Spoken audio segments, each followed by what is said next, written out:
Are you one of those people who believes hiring salespeople sucks? It's just a super hard process. And all the data basically shows us that's true. It's the highest turnover profession in the world, and it's only got an average tenure of 18 months.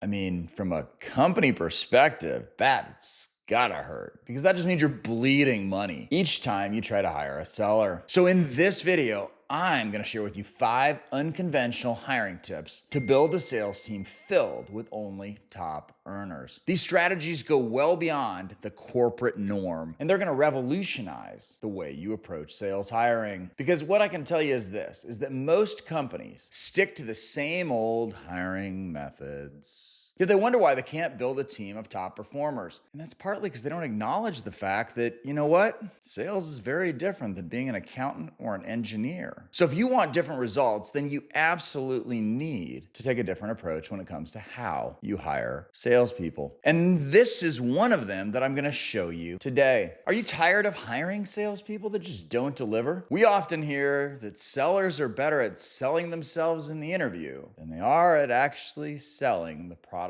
and services for the companies they get hired by. So the problem isn't necessarily the talent pool, probably your hiring process. And so let me show you how to change that now. So I used to think, hiring was a numbers game, and I'll bet many of you think that. And you might go about that idea of, well, I'm gonna hire this person because they have industry experience. Or I'm gonna hire this person because they have a really well thought out and connected network. At least that's what LinkedIn tells me. And then if you interview just enough people, you'll eventually find the right fit who can be successful in your industry and your company. And I used to think the exact same thing. I would go through countless interviews, and we would interview 27 people to hire the one that I thought was the right fit. And I thought I had a pretty cool way of doing it too, because I had a specific set of things I was looking for. Like, can they be a player and a coach in the same conversation? But I didn't have much better success, even though I thought I was pretty smart. So what do? We built and then implemented what we call the STAR process, the sales talent acquisition routine. And then I realized the key isn't the quantity, it's the quality and the method that you use to find it. Because what has happened since then is RevHeat and our clients have a 90% success rate at hiring top performers. People who are gonna perform for you in the first year. And oh, by the way, stick around. Because if they don't get to the year 2 to 3 mark, they're not actually really profitable for you. And all you can really do is hope to cover some cost. So the shift to this approach has enabled us and our clients to consistently hire top performers. And when I say top performers, I'm talking about people who are in the top 15% of sales skills, mindsets, and beliefs. And why does it matter? Well, because the right salespeople aren't just filling seats. They're driving revenue, fostering relationships, building your company's reputation. And if you've ever had to have that conversation with yourself or your executives, like, what are we gonna do with account XYZ, because this is the 3rd rep that we're sticking on it? Well, then this video is for you too, because you need to stick around. Because if you're not hiring top earners, you're leaving money on the table, and you're actually selling your products and services at a much lower number. Now, I know we don't talk as much about company culture post 2020, but a culture of winners on your sales team is critical for long-term success. People who take responsibility and don't give excuses. So I'm gonna ask you right now, if you're still relying on gut feelings, their network, or basic interview questions, behavioral interviewing, you're likely missing out on the best candidates. The first step is strategic sourcing. Don't just post job ads and hope for the best. Use targeted methods to find candidates who are not just qualified, but align with your company's values and goals. And let's take a step back real quick, because one of the things that happens is that I hear all the time from sales, HR departments, well, we just can't get enough candidates through. There's not enough candidates interested in sending in applications. And that's because we haven't paid enough attention to the beginning of the process. Because a lot of those companies, maybe you're doing the right thing and you're using Indeed, maybe you're posting on LinkedIn, but you're using their free services, which is fine. But you gotta understand how the algorithms work. And if you're not updating that ad once a week so that it goes back to the top of the search, just like you would in a regular kind of internet Google thing, then your ad is just falling and falling and falling. And now you're on page 6. You're going to get less people who see it, and there'll be less people who are interested and less people who will send the app. Have you ever noticed that you get the most applications the first 3 days after the ad is posted? Well, with strategic sourcing, the goal is to renew that so we can continue to get the best applicants and get enough quality candidates through so you can make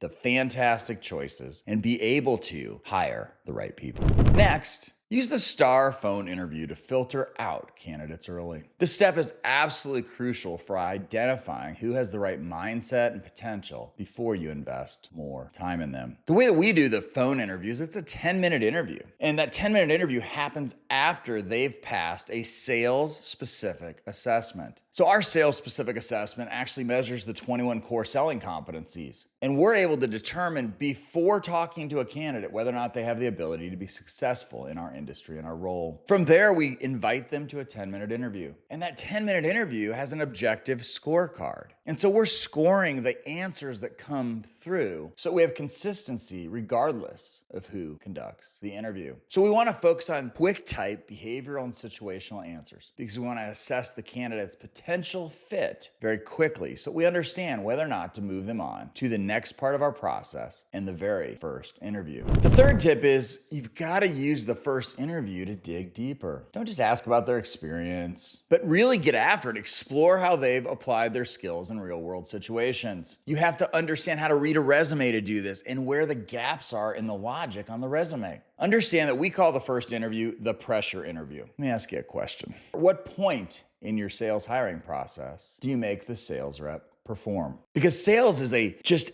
absolutely crushing industry when it comes to the amount of pressure that's put on them, whether it's from their prospects and the things they have to do and the grit and the grind, or it's having to maneuver the internal stuff after the external sales already made. We have to make them perform. Let's see how they handle the stress of the job. And so in the first interview, that's the pressure interview. We're digging deep into, so how did you get to the $1 million in sales? What was your process? Tell me a little bit more about how many outreach you have to do. What does your exact day look like from start to finish? How do you know if you're being successful in a given day? And we look for gaps and inconsistencies and the things that are important in a resume rather than trying to sell them our company. Because if you ask yourself honestly, I'm going to bet you spend more time selling your company in the interview process than you do understanding whether or not that candidate can be successful within your company. Let's fast forward for a second and we'll say, so the first interview is the pressure interview. We're going to continue to interview better in the middle, which I understand there'll be a couple, 3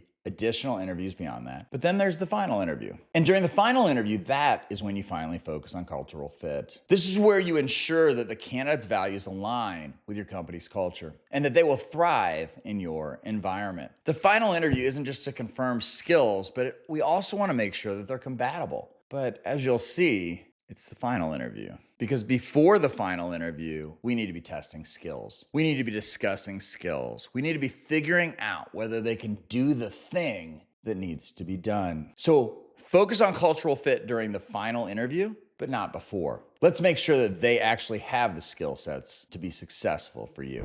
Finally, make sure that your offer and that your onboarding process are crystal clear. A well-defined onboarding process ensures that top earners hit the ground, they're running, and they feel supported from day one. See, we've got a problem here. About 60% of companies think they have an onboarding process. But according to sales reps, only 20% feel like they went through an effective onboarding process. It's a huge gap. Because your onboarding process might look like this. Hey, I'm going to teach them about the history of our company. I'm going to teach them about what our products and services is. I'm going to let them know who's who in the zoo within our walls. But you know what it forgets? Is how to be effective selling your services to your clients and what problems those clients are really interested in solving. In a great onboarding process, we're going to marry the education of your company and industry with that of what do our prospects and clients want from us and how do we effectively sell it? And so it's a parallel track on thinking about the stuff they need to know, say, technically, and the things that they need to know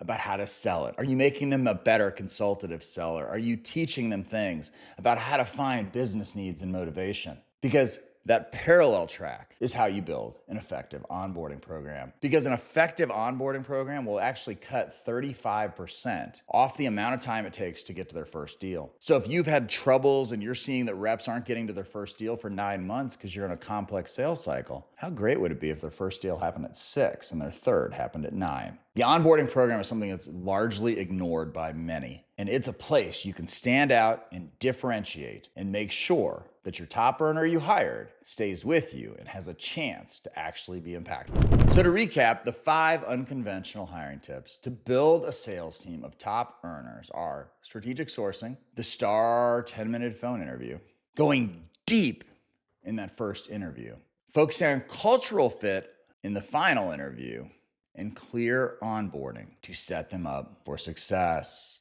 These are all part of what we call the sales talent acquisition routine. And this is a process that we embed in our clients. So we have seen the massive change, the reduction in turnover, the increase in performance from following these steps. And there are other advanced techniques within the STAR process that can further refine your hiring strategy. If you found this video helpful, make sure that you like and subscribe, because if you're serious about building a sales team filled with top earners, and let's be clear, top earners means top sellers, then you have found the channel for you. Because this channel and the way that we work with our clients, we're gonna give you the tips and tricks, and our goal is to take things that are kind of theoretical, to take the theory and show you how to apply it on the street in your world. So hit that like and subscribe button and follow us on all other social media. Thanks for watching.